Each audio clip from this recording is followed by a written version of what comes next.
Advocate Ullas Babu, Lok Sabha തെരഞ്ഞെടുപ്പിലേറ്റ ആഘാതത്തിൽ നിന്ന് ഇതുവരെയായും മുക്തമായിട്ടില്ല. ഇപ്പോഴിതാ ഇടതുമുന്നണിയിലെ പ്രധാനപ്പെട്ട രണ്ട് ഘടകകക്ഷികളുടെ നേതാക്കന്മാരാണ് ഈ വേദിയിൽ താങ്കളോടൊപ്പം ഇരിക്കുന്നത്.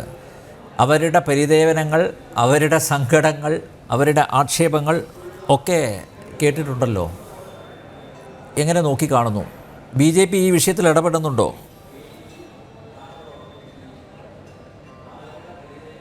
Please unmute. ഹലോ, കേൾക്കാം. അനിൽജി, ഇതില് ഇനിയിപ്പോ ഇവരോട് ചോദിച്ചു നോക്കാം.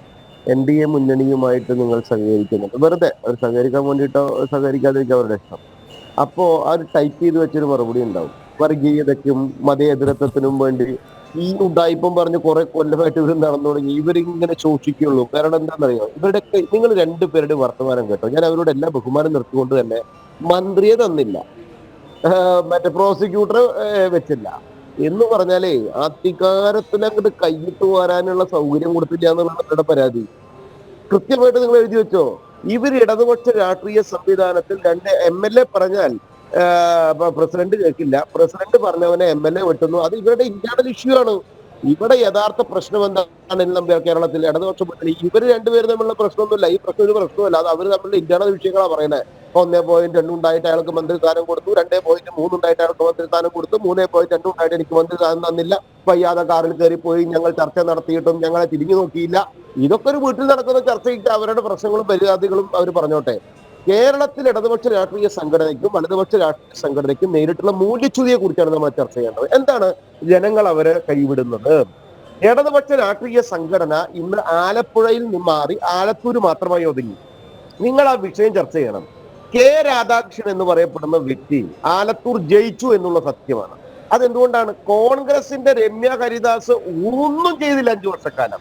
ജനങ്ങളെ തിരിഞ്ഞു നോക്കിയില്ല എന്നുള്ളത് കൊണ്ട് ആ വൈരാഗ്യം തീർത്തുകൊണ്ട് മാത്രം ജയിപ്പിച്ചുവിട്ട്. എന്നിട്ടും ചേലക്കരയിൽ ഇദ്ദേഹത്തിന്റെ സ്വന്തം മണ്ഡലത്തിൽ ഇടതുപക്ഷത്തിന്റെ മുന്നണിയുടെ വോട്ടൊന്നും നിങ്ങൾ എണ്ണി നോക്കിയേ. വെറും 19,000 ചില്ലുവാനം വോട്ടുകൾക്ക് നിരങ്ങിക്കയറുകയാണ് ചെയ്തത് ഒരു പാർലമെന്റ് സംവിധാനത്തിനകത്ത്. അവിടെയാണ് നിങ്ങൾ ഈ ഇടതുപക്ഷ രാഷ്ട്രീയ സംവിധാനം കേരളക്കര തിരസ്കരിച്ചു തുടങ്ങി. ആശയപരമായിട്ടുള്ള വോട്ട് ഷിഫ്റ്റ് സംഭവിച്ചു തുടങ്ങി. അല്ലാതെ ഇതൊരു തെരഞ്ഞെടുപ്പിൽ മാത്രമായിട്ടല്ല. ഈ BJP NDA സഖ്യം മൂന്നാമത് ഒരു മുന്നണിയെ കേരളത്തിലെ ഘടകങ്ങൾ സ്വീകരിച്ചു തുടങ്ങി. കേരളത്തിലെ ജനങ്ങൾ അംഗീകരിച്ചു തുടങ്ങി. ജാതി മത വർഗ വർണ്ണന ഉണ്ടാക്കിക്കൊണ്ട് വേർതിരിവ് നടത്തി 4ഉം 8ഉം 16ഉം ആക്കി ജനങ്ങളുടെ മനസ്സിനെ കബളിപ്പിച്ചിരുന്ന ഇവരുടെ രാഷ്ട്രീയം ജനങ്ങൾ വിരോധമായി കണ്ടു തുടങ്ങി. 19% മുതൽ 20% വരെ NDAക്ക് വോട്ട്. ആ വോട്ട് ഷിഫ്റ്റ് എന്ന് പറയപ്പെടുന്നത് ഒരു സ്ഥലത്തുണ്ടായിട്ടുള്ള ഒരു മാറ്റത്തിന്റെ ഭാഗമല്ല. നിങ്ങൾ തിരുവനന്തപുരത്ത് ബഹുമാനായ ശ്രീ രാജീവ് ചന്ദ്രശേഖറും ആറ്റിങ്കലിൽ ബഹുമാനായ ശ്രീ V. മുരളീധരനും തോറ്റ വോട്ടുകൾ എന്ന് പറയപ്പെടുന്ന ഒരേ ശൈലി വോട്ടുകളാണ്. 15,000-ഓളം 15,000-ന്റെ താഴെയുള്ള വോട്ടുകളാണ്. നിങ്ങൾ ആലോചിച്ച് നോക്കണം. കാസർഗോഡകത്ത്, പാലപ്പുഴയിലകത്ത്, പാലക്കാടിനകത്ത്, ഈവൻ ആലത്തൂരിനകത്ത്, തൃശ്ശൂരിനകത്ത്, അങ്ങനെ തൃശ്ശൂർ ഞങ്ങൾ ജയിച്ചു പോയ യാഥാർത്ഥ്യം നിങ്ങൾക്ക് അറിയാമല്ലോ.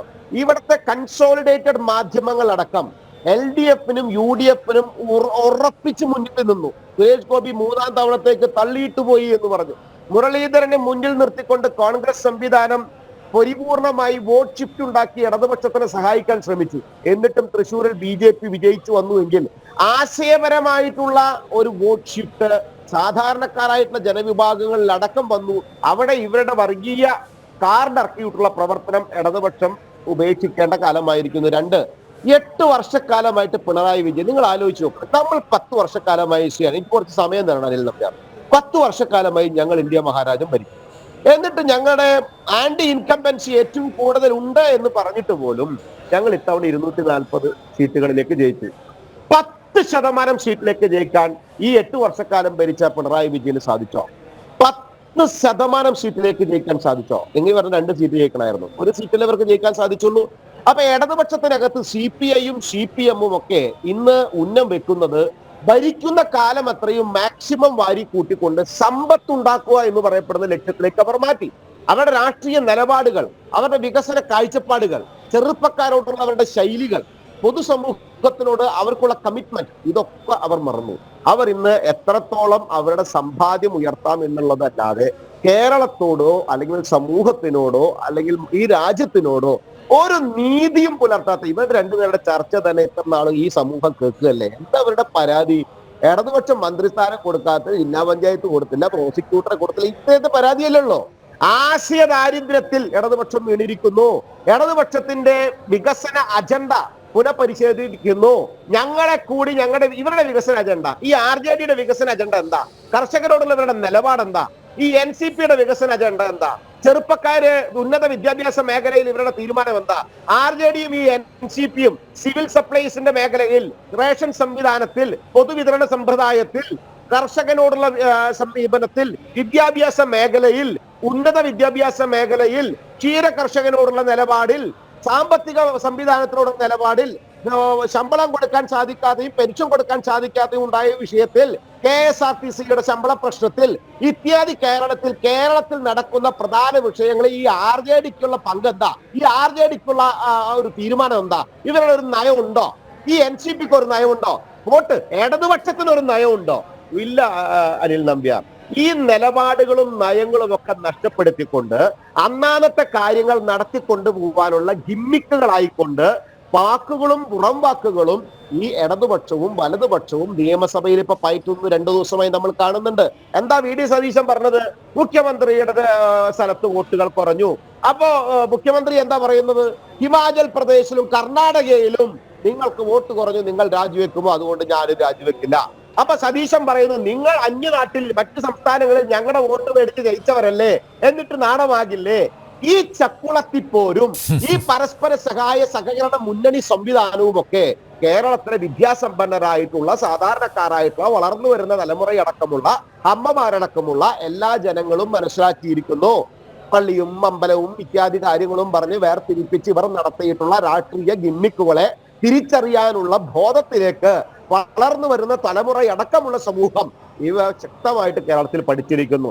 ഈ 4 ദിവസമായിട്ട് മാധ്യമങ്ങൾ നടത്തിയിട്ടുള്ള BJPയോടുള്ള നിലപാടുകൾ നിങ്ങൾക്കറിയാം. എന്താണെന്ന് അറിയാമോ? ഇടതുപക്ഷ ഒരു ബ്രെയിൻ അവിടെ പ്രവർത്തിച്ചു, മാധ്യമ ബ്രെയിൻ. സുരേഷ് ഗോപിയുമായി ബന്ധപ്പെട്ട് ആ വ്യക്തിയെ തോൽപ്പിക്കാൻ ഇവർ ശ്രമം നടത്തി. അത് കഴിഞ്ഞ് അദ്ദേഹം അവരൊക്കെ മാറ്റിക്കൊണ്ട് ജയിച്ചിട്ട് വന്ന സമയത്ത് ഇവരുടെ പൂങ്കണ്ണീരാണ് കേരളം കാണുന്നത്. എന്താ? ഇവർ ഉന്നയിച്ച അല്ലെങ്കിൽ ഇവർ ഉദ്ദേശിച്ച മന്ത്രിസ്ഥാനം അവർക്ക് കൊടുത്തില്ല. ഇവരാരാണ് തീരുമാനിക്കാൻ?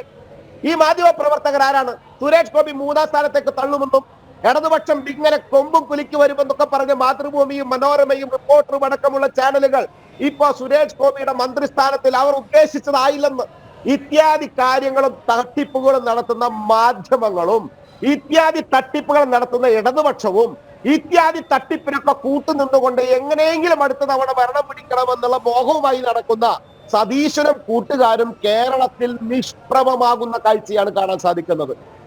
സുരേന്ദ്രന്റെ നേതൃത്വത്തിലുള്ള ഭാരതീയ ജനതാ പാർട്ടി എന്ന് പറയപ്പെടുന്ന സംസ്ഥാന ഘടകം ഒറ്റക്കെട്ടായി ഈ തെരഞ്ഞെടുപ്പിനെ നേരിട്ടുകൊണ്ടാണ് ഇത്തവണ 20% വോട്ട് ഷെയറിലേക്ക് ഞങ്ങൾ ഉയർന്നതും ഞങ്ങൾക്ക് ഒരു സ്ഥാനാർത്ഥി ജയിക്കാൻ സാധിച്ചതും മറ്റ് സ്ഥാനാർത്ഥികൾ വിജയത്തിന്റെ അരികിലേക്ക് എത്താൻ സാധിച്ചതും.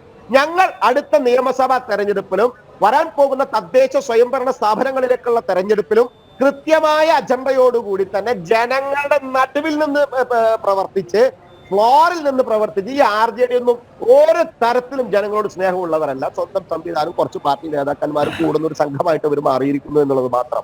ഇടതുപക്ഷ മുന്നണിയെയും വലതുപക്ഷ മുന്നണിയും പരിപൂർണമായി നിഷ്പ്രഭമാക്കിക്കൊണ്ട് BJPയും NDA സഖ്യവും മുന്നോട്ട് വരും. ഒരു സംശയവും. വലിയ ആത്മവിശ്വാസത്തിലാണ് ഉല്ലാസ് ബാബു.